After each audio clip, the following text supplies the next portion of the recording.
Hello everyone, कैसे हैं आप लोग। आप सभी अच्छे होंगे। आप लोग कक्षा 10वीं पढ़ के आ रहे हैं, आप लोग 11वीं में प्रवेश कर रहे हैं। इसके पहले हम लोग एक बेसिक वीडियो पढ़ा है।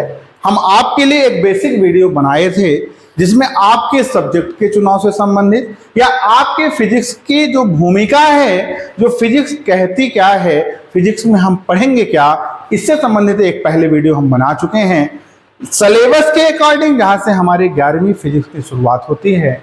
वहां से आज हमारा ये पहला लेक्चर होगा। आज हम लोग अपने दूसरे चैप्टर से शुरुआत करेंगे जिनका नाम है मापन और मात्रक। ठीक है ना। देखिए फिजिक्स क्या है, फिजिक्स बहुत अच्छी विषय है। फिजिक्स में हम किन्हीं भी चीजों को रटते नहीं हैं। फिजिक्स हमको ये कहती है कि आप सोचिए, देखिए और करिए। जो प्रयोगों पर आधारित होगी, निष्कर्षों पर आधारित होगी, जो एक निश्चित परिणाम देगी हमें, उसका अध्ययन हम करेंगे फिजिक्स में। जिसे हम करके देख सकते हैं, जो कुछ भी करने पे हमको एक रिजल्ट देगा, वो फिजिक्स है। ऐसे एक विषय के बारे में आज हम लोग पढ़ना शुरू करेंगे। हमारा पहला टॉपिक है मापन। देखिए हम लोग देखते हैं कि मापन, कोई भी चीजें होती हैं, कोई भी दो वस्तुएं मान लीजिए ले लेते हैं, और उस वस्तु को मापने के लिए किन्हीं ना किन्हीं संदर्भ मानक का प्रयोग किया जाता है। जैसे मान लीजिए ये चाक है, इसको हम लोग बताएं कि ये 10 ग्राम है, ठीक है ना। तो 10 ग्राम बताने के लिए, इसका मान 10 ग्राम बताने के लिए हम एक संदर्भ मानक का प्रयोग करेंगे। जब किसी भौतिक राशि का उसके संदर्भ मानक से तुलना करते हैं, मापन कहलाता है। मापन कहलाता है। आइए शुरुआत करते हैं मापन से। मापन क्या है, पहला पॉइंट हमारा हो गया मापन। ठीक है ना। तो मापन की परिभाषा क्या कहती है? मापन की परिभाषा इतनी सरल है कि जब किसी भौतिक राशि का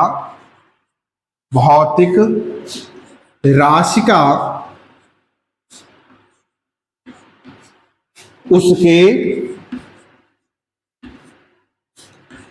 संदर्भ मानक से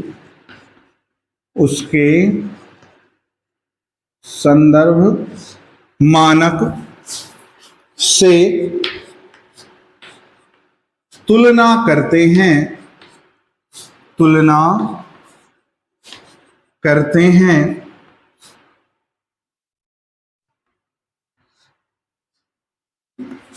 मापन कहलाता है।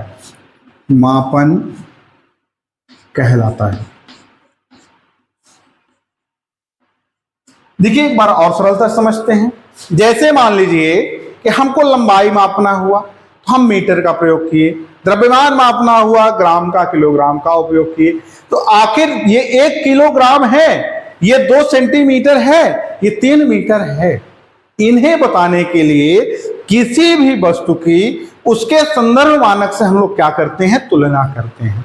तो जब किसी भौतिक राशि का उसके संदर्भ मानक के साथ तुलना करते हैं, वही मापन कहलाता है। यहां से एक नया शब्द निकल के आया कि भौतिक राशि। आखिर सबसे पहले हमें जानना क्या है कि आखिर भौतिक राशि किसे कहते हैं। ठीक है ना। देखिए हमारी फिजिक्स हर एक पॉइंट से जुड़ी हुई है।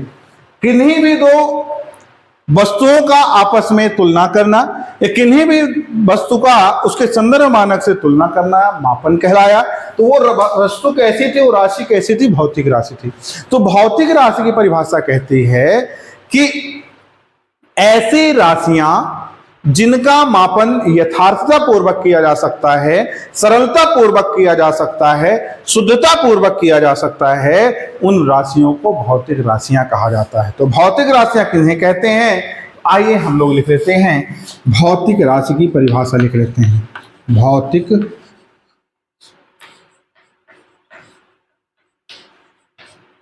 राशियां, भौतिक राशियां फिजिकल क्वांटिटीज है ना। भौतिक राशियों को क्या बोलते हैं? Physical quantities. देखिए क्या होती हैं? ऐसी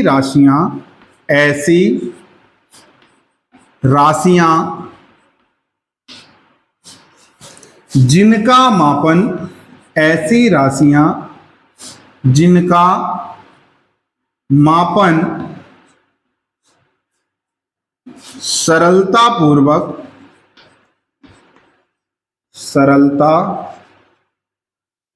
पूर्वक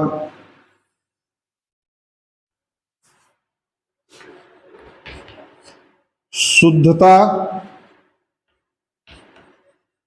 पूर्वक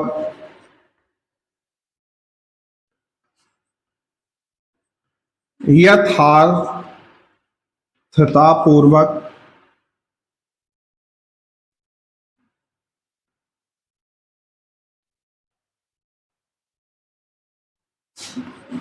किया जा सकता है, किया जा सकता है,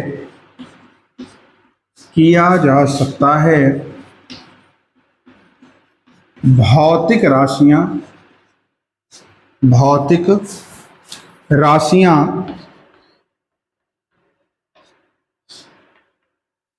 कहलाती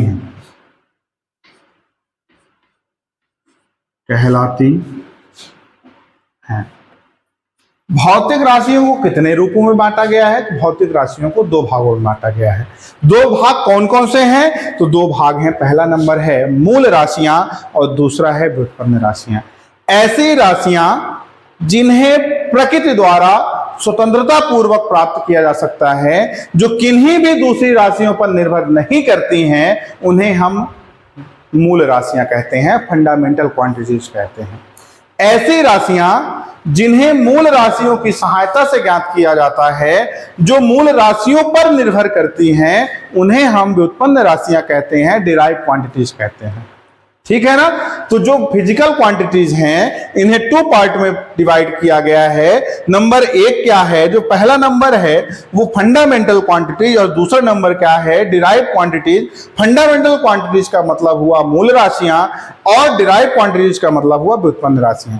ऐसी राशियां जो प्रकृति में स्वतंत्रता पूर्वक प्राप्त की जा सकती हैं, जो किन्हीं दूसरी राशियों की सहायता से नहीं ज्ञात की जा सकती हैं, जो किन्हीं दूसरे पर निर्भर नहीं करती हैं, उन्हें हम फंडामेंटल क्वांटिटीज कहते हैं या मूल राशियां कहते हैं।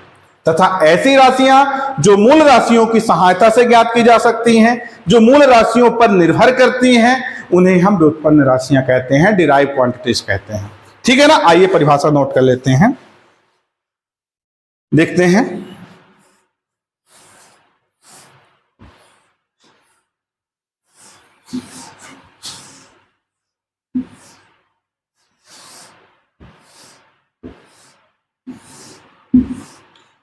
भौतिक राशियों को कितने प्रकार में बांटा गया है? तो यह दो प्रकार की होती है, यह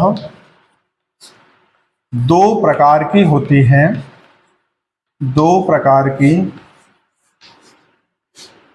होती है।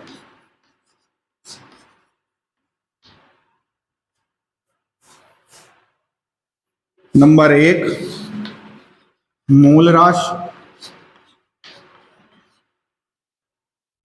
राशियां और नंबर दो क्या है? व्युत्पन्न राशियां। ठीक है ना? अगली क्लास में आप लोगों को परिभाषा हम बता चुके हैं कि ऐसी राशियां जो प्रकृति में स्वतंत्रता पूर्वक प्राप्त की जा सकती हैं, जो किन्हीं भी दूसरी राशियों पर निर्भर नहीं करती हैं, उन्हें मूल राशियां कहते हैं। और ऐसी राशियां जो मूल राशियों पर निर्भर करती हैं, उन्हें हम व्युत्पन्न राशियां कहते हैं। ठीक है ना? इनका डिटेल हम अगले वीडियो में देखेंगे। आप लोग अपनी नोटबुक के साथ, प्रॉपर मेंटलिटी के साथ तैयारी करने के उद्देश्य से लग जाइए। आपको हमारे इसी चैनल पे पूरे कोर्स उपलब्ध कराए जाएंगे। आपको फिजिक्स, केमिस्ट्री, मैथ पूरी क्लासें प्रॉपर वे पे मिलेंगी। आज की क्लास में इतना ही, आगे क्लास में फिर मिलते हैं। धन्यवाद।